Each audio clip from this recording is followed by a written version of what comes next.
사실 동덕여자대학교 면접을 되게 기다려왔었거든요. 저는 투피스를 입고 갔었는데요. 감사합니다고 들어가는데 돈을 내라고 하시는 거예요. 문을 열고 들어가는 순간부터 바로 눈물을 흘리면서 바로 너무 당황스럽는데 또 너무 웃겨가지고 안녕하세요. 동덕여자대학교 홍보대사 동그라미 20기 서요? 소연입니다. 안녕하세요. 동덕여자대학교 홍보대사 동그라미 21기 미네. 서진입니다. 오늘은 면접을 앞두고 있는 수험생분들을 위해 저희 홍보대사 동그라미가 생생한 면접 경험담을 가지고 왔는데요.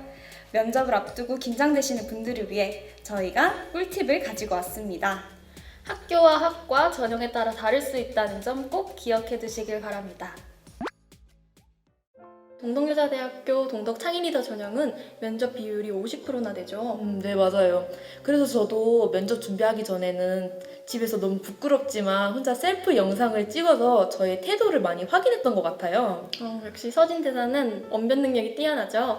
이런 말하기에 자신 있으신 분들은 기회가 될 것 같은 그런 면접 전형입니다.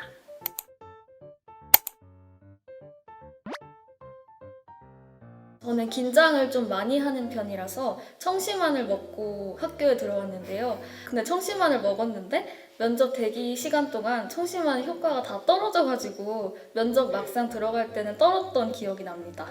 저도 청심환 먹고 엄청 이렇게 졸았던 기억이 있어요. 여러분 청심환 드실 때는 꼭 미리 드셔보시고 효과 체크하시길 바랍니다.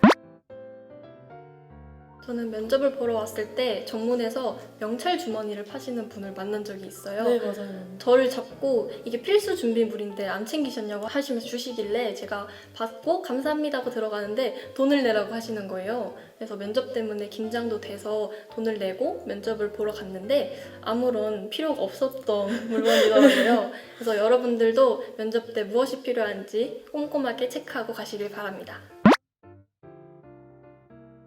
저는 제가 가장 기억에 남는 면접 경험담이 바로 동덕여자대학교 바로 이 학교였는데요. 제가 면접을 보러 혼자서 막 가고 있는데 그때 교복이 아닌 사복을 입고 갔었어요. 사복을 입고 갔는데 그 앞에서 이제 면접 도와주시는 학생분께서 저보고 조교님이냐고 면접 중이라서 들어가면 안 된다고 그렇게 말씀을 하시더라고요. 너무 당황스럽는데 또 너무 웃겨가지고 굉장히 그 긴장감이 조금 풀렸던 그런 재미있는 경험이 있습니다. 네, 저는 사실 동덕여자대학교 면접을 되게 기다려왔었거든요. 그래서 너무 떨리는 와중에 첫 질문부터 꼬여버린 거예요. 그래서 제 열정을 다 못 보여드리고 온 것 같아서 끝나자마자 원래 카페를 좀 가면서 좀 시간을 보내려고 했는데 그냥 바로 눈물을 흘리면서 바로 집까지 지하철 타고 온 그런 슬픈 기억이 있습니다.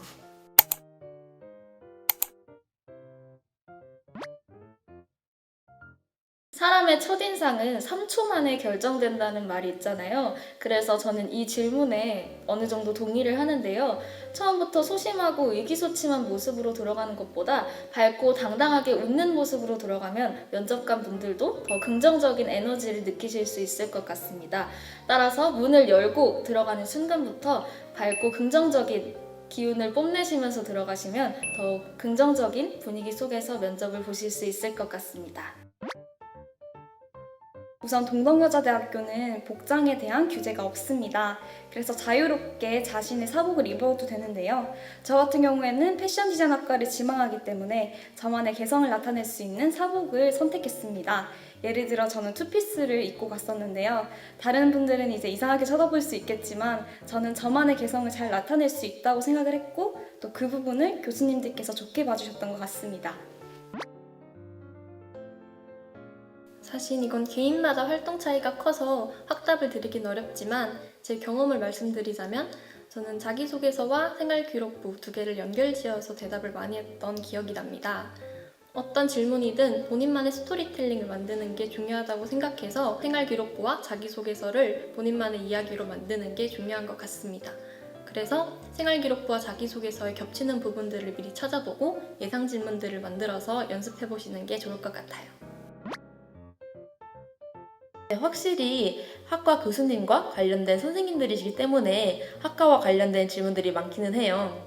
그렇지만 궁금하신 부분들에 대해서는 되게 제한적이지 않게 질문을 해주시는 것 같아요. 예를 들면 제가 고등학교 때 매점을 만들면서 총괄을 맡았던 역할이 있는데 그 부분은 정말 일본어과랑 연관이 없음에도 불구하고 질문을 해주시더라고요. 그래서 다양한 부분에서 예상 질문을 만든다면은 유연하게 대처해야 할 수 있을 거라고 생각합니다. 저는 생활기록부 독서 활동 상황에 적힌 책들을 간단히라도 숙지해 가시는 걸 추천드립니다.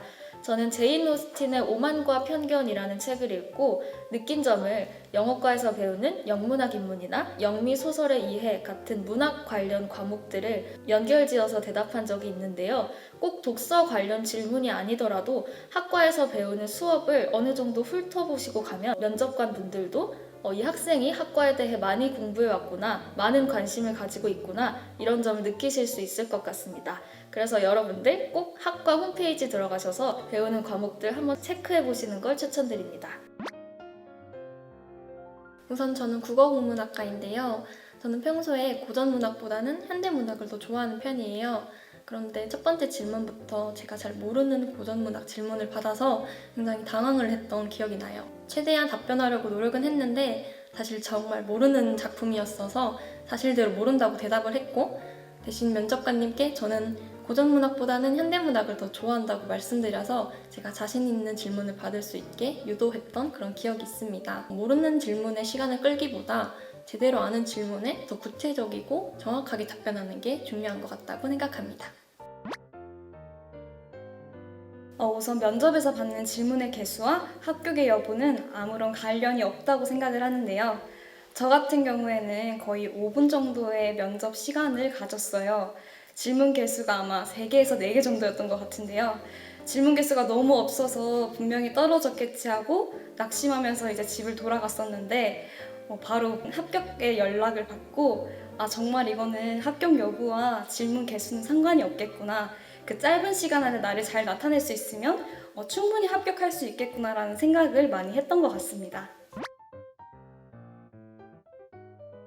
네, 사실 제가 마지막 말을 며칠에 걸쳐서 되게 감동적으로 짰는데 충분히 들었으니까 나가라고 하시는 거예요. 그래서 합격자 발표 전날까지 불안해하면서 울고 있었는데 지금 생각해보니까 합격률과는 큰 연관이 없는 것 같아요. 정말 시간이 초과된 상황일 수도 있고 사전에 교수님들께서 정하신 사항일 수도 있으니 너무 부정적으로 생각하지 않으셨으면 좋겠습니다. 그리고 마지막 답변은 이전 질문들의 답변들로 미리 쓸 수 있어서 미리 짜두면 위험할 것 같더라고요. 사실 제가 타 학교에서 그런 경험이 있었기 때문에 강조하고 싶은 키워드들을 다시 자연스럽게 연결해서 마무리한다면 부드럽게 마무리가 될 것 같습니다. 홍보대사 동그라미가 준비한 영상 잘 보셨나요? 학교, 학과 전형에 따라 정보가 다를 수 있다는 점 다시 한번 알려드립니다. 홍보대사 동그라미 모두가 여러분들을 응원합니다. 내년에 솜솜이로 만나요. 안녕!